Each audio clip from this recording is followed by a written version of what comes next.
Dans la grande basilique du Saint-Sépulcre, une zone relativement petite autour de l'édicule contenant le tombeau vide du Christ était pleine à craquer le matin du jeudi saint. Beaucoup de prêtres, dont parmi eux des frères franciscains, se sont joints aux chrétiens locaux et pèlerins pour une messe combinée de la dernière scène et de la bénédiction annuelle des huiles d'onction. « Me voici Seigneur, je viens pour faire ta volonté » ont-ils chanté après chaque verset du psaume, anticipant la commémoration du cri poignant du Christ qui sera rappelé ce soir. « Mon Père, s'il est possible, que cette coupe s'éloigne de moi.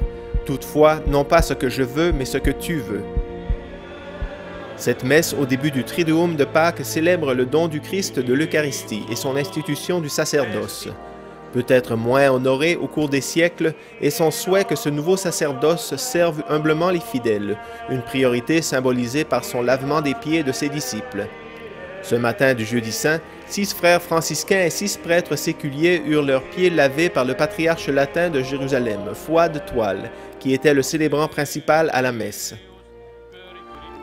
Dans son homélie, sa béatitude a mentionné Pierre, qui avait été horrifié par l'idée même que le Christ lui laverait les pieds.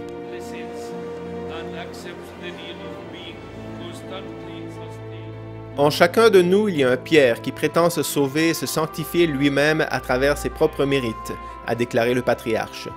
De cette manière, on vide la croix du Christ de sa puissance.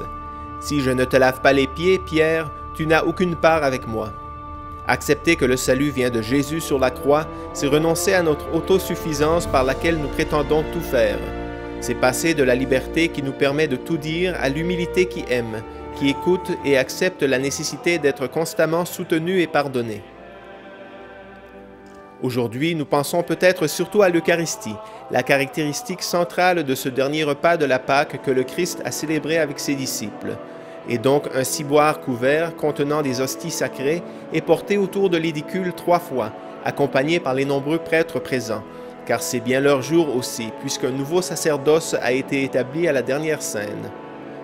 Vêtus de vêtements blancs, ces successeurs des apôtres du 21e siècle, portant des cierges allumés, célèbrent donc un double événement. Leur ordination et leur privilège de consacrer le pain et le vin en la présence même du Christ qu'ils suivent. À la fin de la procession, le don incomparable de l'Eucharistie est porté dans la tombe de celui qui s'est donné pour nous, et dans l'Eucharistie, à nous.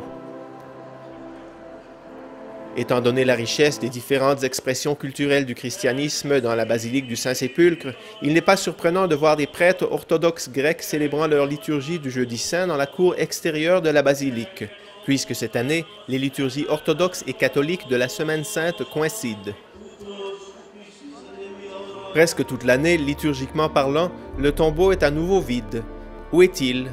Comme les célébrants et les fidèles l'ont chanté à la messe, Ubi caritas et amor, Deus ibi est.